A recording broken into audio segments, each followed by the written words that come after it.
Hello മക്കളെ, so welcome back to എഡ്യൂപോഡ്. എല്ലാവർക്കും എഡ്യൂപോഡിലോട് സ്വാഗതം. മിഷക് സാറാണ്.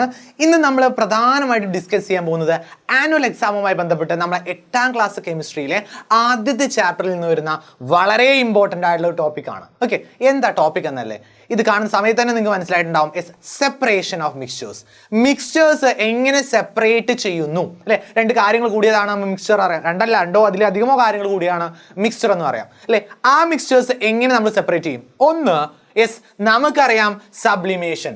കുഞ്ഞു കാര്യമാണ് സബ്ലിമേഷൻ അല്ലെങ്കിൽ ഉത്പാദനം. എന്നാൽ ആവർത്തിച്ച് ചോദ്യങ്ങൾ വരുന്നൊരു ഭാഗം കൂടിയാണെന്ന് പറഞ്ഞാലോ. എന്താണ് ഉത്പാദനം? നമ്മൾ ഒരു ഖരവസ്തുവിനെ ചൂടാക്കുന്ന സമയത്ത് അത് നേരെ നമുക്ക് അറിയുന്ന ഒരു കാര്യമാണ് ദ്രാവകമാകുന്നത് അല്ലെ? പക്ഷേ ദ്രാവകമാകാതെ വാതകമായി മാറുന്നു. അതിനെ പറയുന്ന പേരാണ് സബ്ലിമേഷൻ അല്ലെങ്കിൽ ഉത്പാദനം. 2-3 എക്സാമ്പിൾ പഠിച്ചു വെക്കുക. പാറ്റ ഗുളിക, അയഡിൻ മോത്ത് ബോൾസ്, അല്ലെങ്കിൽ എന്താണ് naphthalene and camphor or dry ice. Okay, ഇതൊക്കെ എന്തിന് എക്സാമ്പിൾ ആണ്? നമ്മുടെ സബ്ലിമേഷൻ എക്സാമ്പിൾ ആണ്. എന്താ പറയുന്നത്? ഖരം നേരെ ദ്രാവകമാകാതെ വാതകമായി മാറുന്നു അല്ലേ? Some substance when heated it directly change into gas without forming എന്താണ്? ലിക്വിഡ്. ആ ഒരു എക്സാമ്പിൾ പഠിച്ചു വെക്കാം. അടുത്ത ആള് വളരെ ഇമ്പോർട്ടൻ്റ് ആണ്, നമ്മുടെ ഡിസ്റ്റിലേഷൻ അല്ലെങ്കിൽ സ്വേദനം. ഓക്കെ, എന്താണ് ഡിസ്റ്റിലേഷൻ അല്ലെങ്കിൽ സ്വേദനം? 2 കാര്യങ്ങളാണ് പഠിക്കാനുള്ളത്. സ്വേദനം അല്ലെങ്കിൽ അംശിക സ്വേദനം. സെറ്റാണോ? ഇവിടെ നമ്മൾ നോക്കുന്നത് അല്ലേ, ഇവിടെ ഇവാപറേഷൻ സംഭവിക്കുന്ന അല്ലെങ്കിൽ എന്താണ് ഒരു വോളറ്റൈൽ ആയിട്ടുള്ള ഒരാളും നോൺ വോളറ്റൈൽ ആയിട്ടുള്ള ആളുമുള്ള മിശ്രിതത്തെ നമുക്ക് എന്ത് ചെയ്യാം? ഇതുവഴി വേർതിരിക്കാൻ സാധിക്കും. ശ്രദ്ധിക്കേണ്ട ഒരു കുഞ്ഞു കാര്യമുണ്ട്. എന്താ ശ്രദ്ധിക്കേണ്ട ഒരു കുഞ്ഞു കാര്യം? അവിടെ ബോയിലിംഗ് പോയിന്റ് അല്ലെ തിളനില തമ്മിൽ എന്ത് ചെയ്യണം? ഡിഫറൻസ് വേണം. എന്ത് ഡിഫറൻസ് ആണ്? ലാർജ് ഡിഫറൻസ് വേണം. ഓക്കെ, അങ്ങനെ ബോയിലിംഗ് പോയിന്റിൽ ലാർജ് ഡിഫറൻസ് ഉണ്ടെങ്കിൽ നമുക്ക് എന്ത് ചെയ്യാൻ പറ്റും? ഡിസ്റ്റിലേഷൻ യൂസ് ചെയ്യാം. ഓക്കെ, അതായത് മിശ്രിതത്തിൽ ഒരു ഘടകം ബാഷ്പീകരണശീലമുള്ളതും മറ്റുള്ളവ സാധാരണ രീതിയിൽ ബാഷ്പീകരിക്കാത്തതുമായാൽ സ്വേദനം വഴി ഡിസ്റ്റിലേഷൻ വഴി നമുക്ക് എന്ത് ചെയ്യാം? അതിനെ സെപ്പറേറ്റ് ചെയ്യാൻ പറ്റും. എക്സാമ്പിൾ എന്താ? അസറ്റോണിന്റെ തിളനില 56 ഡിഗ്രി സെൽഷ്യസ്, അതേപോലെ ജലത്തിന്റെ 100 ഡിഗ്രി സെൽഷ്യസ്. ജലവും അസറ്റോണും തമ്മിലുള്ള മിശ്രിതത്തിൽ എന്ത് ചെയ്യാം? ഈ വഴി നമുക്ക് എന്ത് ചെയ്യാം?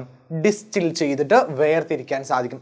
മറ്റൊരാളാണ് ഫ്രാക്ഷണൽ ഡിസ്റ്റിലേഷൻ. ഒരു ചെറിയ കുഞ്ഞു വ്യത്യാസം മാത്രമേ ഉള്ളൂ. നമ്മൾ ഡിസ്റ്റിലേഷൻ പഠിച്ചാൽ തന്നെ നിങ്ങൾ നോക്കി വെക്കുക. ഇവിടെ ഫ്രാക്ഷണൽ ഡിസ്റ്റിലേഷനിൽ സംഭവിക്കുന്നത് എന്താണ്? തിളനിലയിൽ അല്ലെങ്കിൽ ബോയിലിംഗ് പോയിന്റിൽ അത്രയധികം എന്ത് ചെയ്യാൻ പാടില്ല. അത്രയധികം വ്യത്യാസമില്ലെങ്കിൽ നമുക്ക് എന്ത് ചെയ്യാം? ഇത് യൂസ് ചെയ്ത് നമുക്ക് വേർതിരിക്കാൻ സാധിക്കും. ഒരു ഉദാഹരണത്തിന്, എഥനോളിന്റെ തിളനില 78 ഡിഗ്രി സെൽഷ്യസ് ആണ്, മെഥനോളിൻ്റെത് 65 ഡിഗ്രി സെൽഷ്യസ് ആണ് അല്ലെ? ഈ ഒരു ഭാഗത്ത് 78ഉം 65ഉം അടുത്താണല്ലോ നിൽക്കുന്നത്. ഓക്കെ, 78ഉം 65 അടുത്തടുത്താണ് സ്ഥിതി ചെയ്യുന്നത്. സോ അതുകൊണ്ട് എന്ത് ചെയ്യാൻ പറ്റില്ല? ഡിസ്റ്റിലേഷൻ നമ്മൾ യൂസ് ചെയ്യാൻ പറ്റില്ല. പകരം ഫ്രാക്ഷണൽ ഡിസ്റ്റിലേഷൻ യൂസ് ചെയ്യാം. ഓക്കെ, സെറ്റാണോ? അത് സെറ്റാണോ? അടുത്ത ആള് ഇമ്പോർട്ടൻ്റ് ആയിട്ടുള്ള ഒരാളാണ് സെപ്പറേറ്റിംഗ് ഫണൽ. ഓക്കെ, ഇത്രയേ ഉള്ളൂ. പരസ്പരം കൂടിക്കലരാത്ത ഇമ്മിസിബിൾ ആയിട്ടുള്ള ലിക്വിഡ്. ഫോർ എക്സാമ്പിൾ ജലവും മണ്ണെണ്ണ നമ്മൾ എടുത്തു നോക്കാം.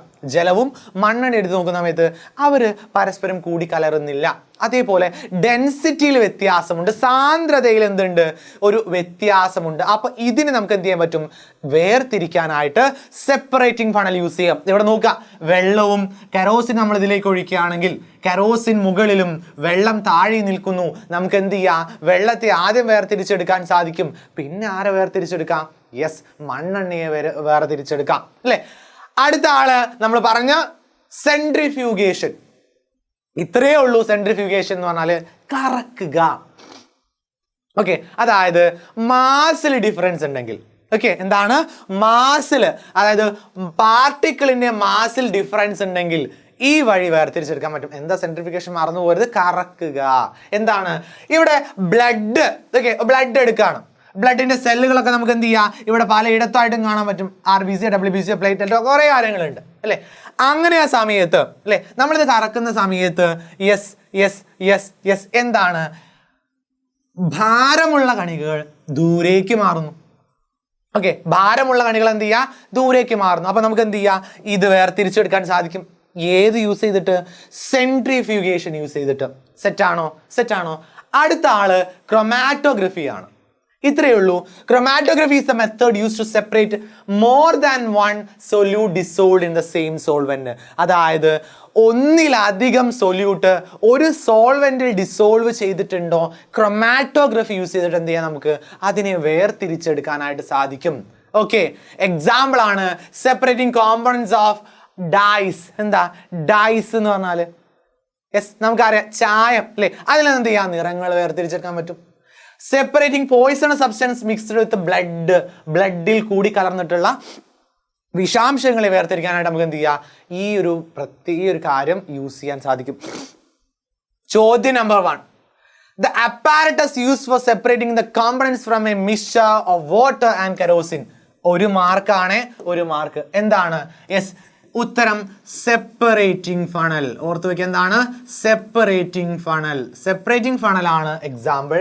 ഓക്കെ, കൃത്യമായിട്ട് ഓർത്ത് വെക്കുക കേട്ടോ. ഇതിന്റെ ഉത്തരം സെപ്പറേറ്റിംഗ് ഫണൽ. എക്സാമ്പിൾ അല്ല, സെപ്പറേറ്റിംഗ് ഫണൽ ആണ് ഉത്തരം. ഓക്കെ, അടുത്ത ചോദ്യം, അടുത്ത 1 മാർക്കുള്ള ചോദ്യം എന്താണ്? ഉത്പാദന സ്വഭാവം പ്രകടിപ്പിക്കുന്നു. ഞാൻ പറഞ്ഞു, ഒരു കുഞ്ഞു കാര്യമായിട്ട് ഡിസ്റ്റിലേഷന്റെയും ഫ്രാക്ചർ ഡിസ്റ്റിലേഷന്റെയും ഉള്ളിൽ ഒതുങ്ങിക്കൂടിയിട്ടുള്ള സബ്ലിമേഷനിൽ നിന്നും ചോദ്യം വന്നു. എന്താണ്? ഉത്പാദന സ്വഭാവം പ്രകടിപ്പിക്കുന്ന താഴെ പറയുന്ന വസ്തു ഏതാണ്? നമുക്ക് പറയാൻ പറ്റും എന്താണ്? കർപ്പൂരം അല്ലെങ്കിൽ ക്യാംഫർ. ഓക്കെ, കർപ്പൂരം അല്ലെങ്കിൽ camphor. Which of the following substance shows sublimation? വേറൊരു വർഷം 1 മാർക്കിന് ചോദിച്ച ചോദ്യമാണ്. ഓക്കെ, യെസ്, എന്താ? Which of the following substance shows sublimation? Sodium chloride ആണോ, കർപ്പൂരമാണോ, അല്ലെ ക്യാംഫർ ആണോ, മെത്തനോൾ ആണോ? സിമ്പിൾ ആയിട്ട് നമുക്ക് പറയാം കർപ്പൂരം ചൂടാക്കിയാൽ എന്ത് ചെയ്യുന്നു? നേരെ വാതകമായിട്ടാണ് മാറുന്നത്. ഉത്തരം കിട്ടിയോ? അടുത്തത് മിശ്രിതങ്ങൾ വേർതിരിക്കുന്നതുമായി ബന്ധപ്പെട്ട് ചുവടെ തന്നിരിക്കുന്ന ചോദ്യങ്ങൾക്ക് ഉത്തരം എഴുതുക. കർപ്പൂരവും കറിയപ്പും ചേർന്ന മിശ്രിതത്തിൽ നിന്ന് കർപ്പൂരം വേർതിരിക്കുന്നതിന് ഉപയോഗിക്കുന്ന മാർഗം ഏത്? നമുക്ക് പറയാൻ പറ്റും സബ്ലിമേഷൻ അല്ലെങ്കിൽ ഉത്പാദനം. സെറ്റാണോ? ഇനി പരസ്പരം കലരാത്ത 2 ദ്രാവകങ്ങളെ അവയുടെ മിശ്രിതത്തിൽ നിന്ന് വേർതിരിക്കാനുള്ള ഉപകരണം ഏത്? ഓർത്തു വെക്കുക, രണ്ടും ഇംഗ്ലീഷിലും മലയാളത്തിലും ഒരേ പേരുള്ള ആൾ. Separating funnel. ഓക്കെ, എന്താണ്? Separating funnel. അടുത്ത ചോദ്യം അല്ലേ? യെസ്, കൃത്യമായിട്ട് പറഞ്ഞു. Okay, yes. ഇനി which method is used to separate? നമ്മൾ പറഞ്ഞ എന്താണ്? സെപ്പറേറ്റിംഗ് ഫണൽ ആണ്. ഓക്കെ, ഇനി which method is used to separate the components of a mixture with slight variation in the boiling point? തിളനിലയിൽ ചെറിയ വ്യത്യാസമുണ്ടെങ്കിൽ 1 മാർക്കിനാണ് ചോദ്യം കേട്ടോ. 1 മാർക്കിനാണ് ചോദ്യം. എന്താണ്? ചെറിയ വ്യത്യാസമാണെങ്കിൽ, നേരിയ വ്യത്യാസമാണെങ്കിൽ അംശിക സ്വേദനം, fractional distillation. സെറ്റാണോ? യെസ്.